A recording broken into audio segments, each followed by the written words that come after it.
ครับวันนี้ผมจะมาเปลี่ยนไปปัดน้ำฝนใหม่ครับพอดีไปซื้อแบบร้าน DIY ครับ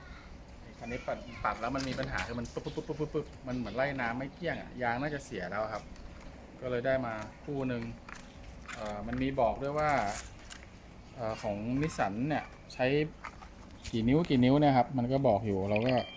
สามารถที่จะเอามาดูได้ว่าของนาวาร่าเราเนี่ยมันก็จะเหมือนเทอร่าไม่เหมือนของนาวาร่าเนาะ24 นิ้วกับ18 นิ้ว2 อัน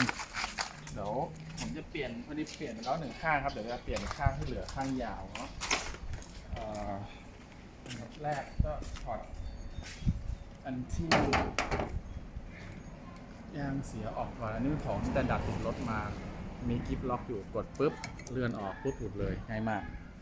นะครับต่อไปเอาของใหม่ใส่ของใหม่เนี่ยมันจะใส่ยากนิดนึงหรือว่ามันเป็นแบบ cover ปิดมามันก็ทำให้เรามองไม่เห็นว่ามันอยู่ตรงไหน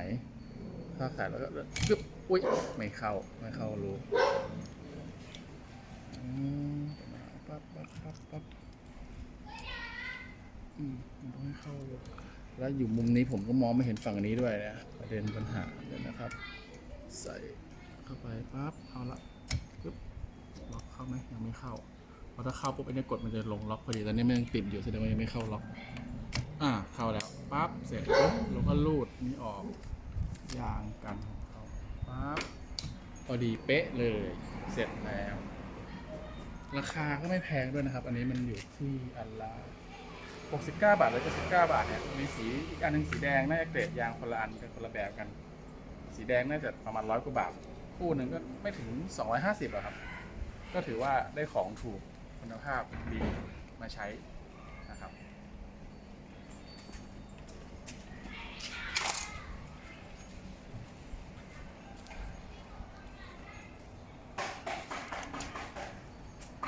อ้อลืมไป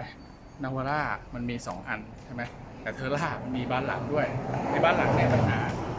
จะมีของหรือเปล่าเนี่ยเพราะว่าไอตัวเนี้ยมัน10 นิ้วน่าจะไซส์10 นิ้วหรือ8 นิ้วเนี่ยสั้นมากเลยแค่คืบเดียวอันนี้ก็ต้องเปลี่ยนเหมือนกันรถค่อนข้างขี้ฝุ่นพอดีเมื่อกี้ไปลุยฝนมาครับเพิ่งลุยฝนมาเมื่อกี้มันก็เลยได้เลือกเปลี่ยนยางสักทีหนึ่งใช้มาปีกว่าละเดี๋ยวเทสกันหน่อยดีกว่าสตาร์ทรถดูว่าเป็นยังไงบ้าง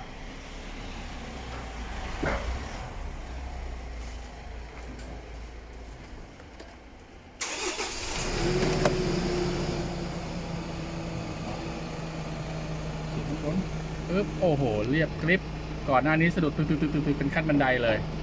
ตอนนี้เรียบกริบสวยงามโอเคครับ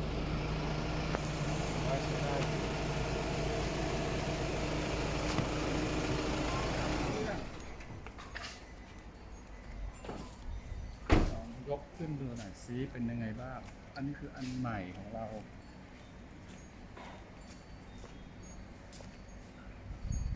ปึ๊บ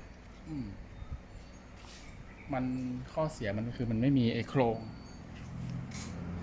เหล็กอย่างเงี้ยถ้ามีโครงเหล็กมันก็จะไม่งอแบบนี้มันจะเป็นอย่างเงี้ยมันจะโค้งงอเนี่ยแล้วพอวางมันก็จะติดหน่อยแต่ว่าถามว่าใช้งานได้ไหมก็ใช้ได้